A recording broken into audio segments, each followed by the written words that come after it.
Hello viewers, আসসালামু আলাইকুম। কথায় আছে না, চেষ্টা করলে সবই সম্ভব। আপনাদেরকে আগের ভিডিওতে দেখাইছিলাম আমি একা একা ধান নাড়তেছি। তো শুধু একা একা আমি এই ধান নাড়ার অভিজ্ঞতাটাই মানে অর্জন করি নাই। জীবনের ফার্স্ট টাইম এই প্রথমবারের মতো এই রসের আগাও দিয়েছি।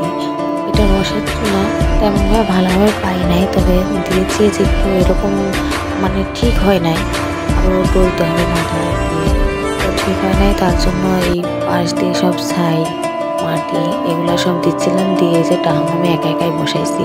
আজকে আমার হাজব্যান্ড সকালবেলা গুড় বিক্রি করতে গেছে বাজারে, তাই একা একাই বসাইছে। এই বোমাটা আমার হাজব্যান্ড দিয়েছিল, এটা আমরা ভেঙে দিয়েছি, কারণ ধোঁয়া হচ্ছে, ধোঁয়া ভালোভাবে বের হচ্ছে না, তাই আমরা ভেঙে দিয়েছি। দিয়ে এইটা করছি আমি। এই ডামটা কিন্তু দেখতে এরকম, কিন্তু একা একা একদমই বসানো যায় না, কিন্তু আজকে আমি একাই বসাইছি কারো সাহায্য না করে। তারপরে বসায় চারদিকে আমি খাই দিয়ে একাই মানে ঠিক করতেছি। তো ঠিক করার পরে আমি দেখতেছি যে চারিদিকে হয়েছে নাকি, এদিকে একটু বাকি ছিল, এগুলো চারিদিকে ঠিক করে দিচ্ছি। আজকে সকালবেলা গুড় বিক্রি করতে গেছে, আমাকে বলে দিছে যে রসগুলো জাল করে রাখিও, আমাকে একদম গুড় বানাতে বলছে। তো আরও আছে, এখন অল্প করে হচ্ছে, তো তবে হচ্ছে আমি ওইটা জমায় রাখছি।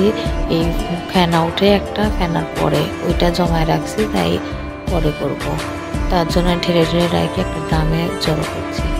এই রসগুলা এই ওড়না দিয়ে কিন্তু ড্রামে প্রতিদিন যেভাবে প্রথমে দেখাইলাম ওইভাবে আমরা করি দুজন মিলে, কিন্তু আজকে ও নাই জন্য আমি একা একাই এই একটা নারী মানে কোর বলে, ওই করে করে করে ঢালিয়ে একা একাই আমি ছেঁকে ড্রামে দিচ্ছিলাম।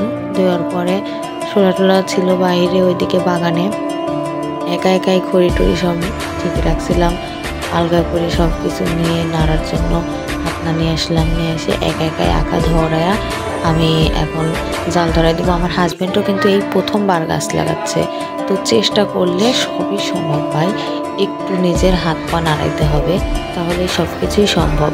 তো আজকে আমি এই হচ্ছে গুড়টা বানাবো না, আজকে এমনি ফেনা কেটে আবার রেখে দেবো, কালকে আগামীকালকে গুড় বানাবো। এই তো দিলাম চুলায় জাল শুরু করে, এখন নাড়তেছি, নাড়তে নাড়তে যে একটু ধোঁয়া ধোঁয়া হয়ে যাচ্ছে, ফেনা ওঠার মতো হচ্ছে। এটা দেখাচ্ছে যে আপনাদেরকে একটু জুম করে, এটাই দেখছেন চারিদিকে ধোঁয়া উঠতেছে। ধোঁয়া উঠে আমি রান্না বান্না শেষ করে এসে এই হচ্ছে রসগুলা জাল করতেছি। অনেক কষ্টের টাকা, আমি খুব সাবধানে কাজ করি, কারণ এই আমি সবসময় চিন্তা করি যে একটা ফোঁটা ফোঁটা ফোঁটা ভাবে এই রসগুলা গাছ থেকে পড়ে আর তারপরে নাড়িতে জমা হয়। আমার হাজব্যান্ড গাছে কষ্ট করে উঠে আবার কষ্ট করে নেমে এই সকালবেলা শীতের মধ্যে এই রসটা নিয়ে আসে, এই জন্য খুব যত্ন সহকারে জাল করে যেন নষ্ট না হয়। তারপরে এটা হচ্ছে শীতের মৌসুমের জনপ্রিয় রস, একজন মানে খুবই জনপ্রিয় জিনিস, এই যে এখানে আমি জড়ো করে